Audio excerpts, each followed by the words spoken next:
Hello, I'm Jason Prusha, Training and Development Specialist.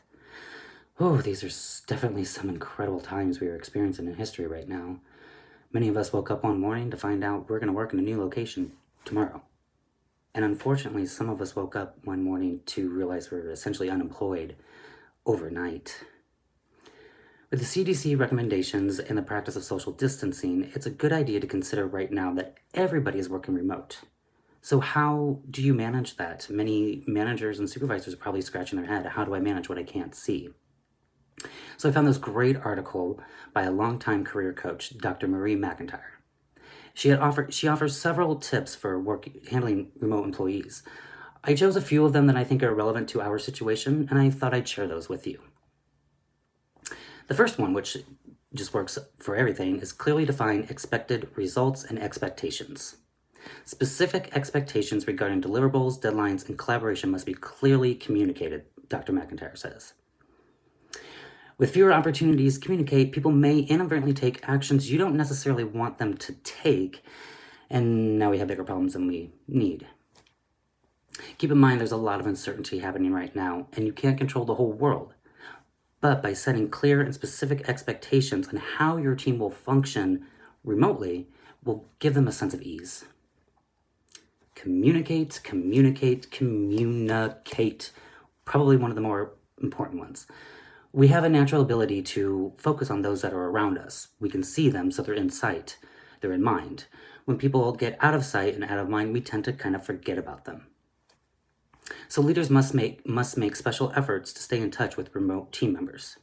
Send regular update emails and solicit questions from employees. Set aside specific time for one-on-one sessions and keep a list of topics to discuss. Use the tools and technology that's available and encourage your team to do the same thing. It's extremely important that we all stay connected and informed.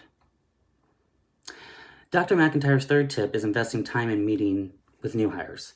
And since that really doesn't apply to our situation, I thought we could parlay that into investing time in your current employees.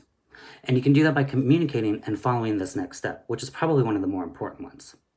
Know when to talk and know when to write.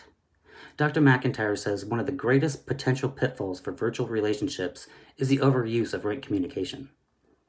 Email is a terrific tool, but it can also create misunderstandings and conflicts. And just think about how you receive information. The time of day it is, your emotions, your feelings, your attitudes, how much coffee you've had. You might misinterpret someone's words based on your own emotions and attitudes. So be sure to understand which form of communication is appropriate for each circumstance. The next one, learn to use virtual meetings. Yeah, we kind of have to learn a lot of new stuff right now. We didn't really have time to learn it, but now we are, so we're adjusting. Provide your team with the appropriate outline meeting tools.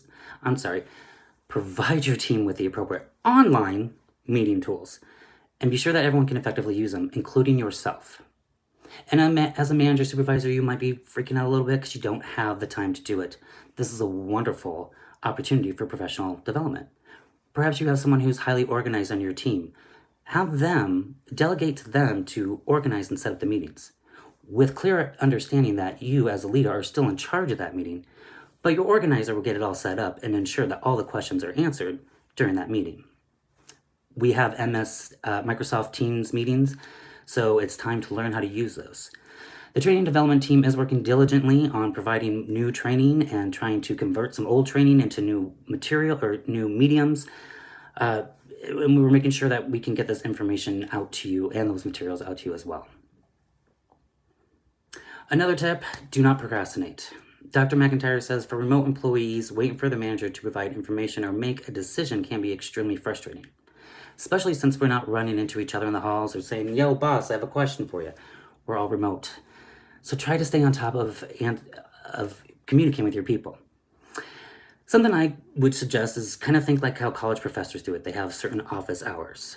Maybe set up a 30-minute time frame in the morning and a 30-minute time frame in the afternoon every day that your team knows that you are there available to answer those emails, those phone calls, or even return a chat, even respond to a chat. You want to make sure you get organized now to prevent burnout and chaos. We're all only one person, can only be so many places at a time, so we don't want to burn ourselves out. And this is a great tip for everybody who's working remote. Stay on your boss's radar.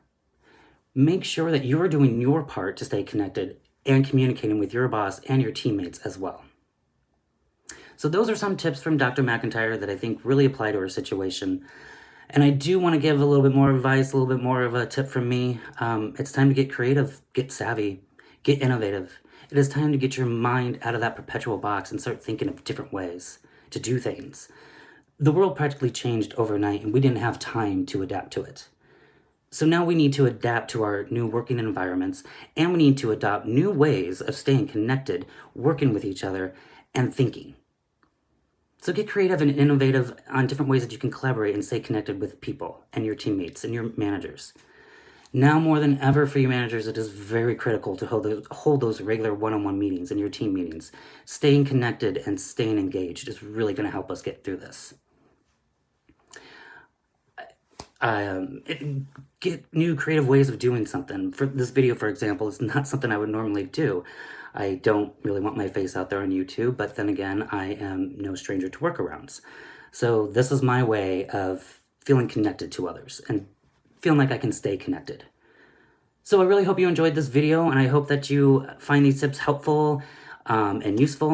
And everyone, please stay healthy, stay safe, and stay sane. Thanks. Peace.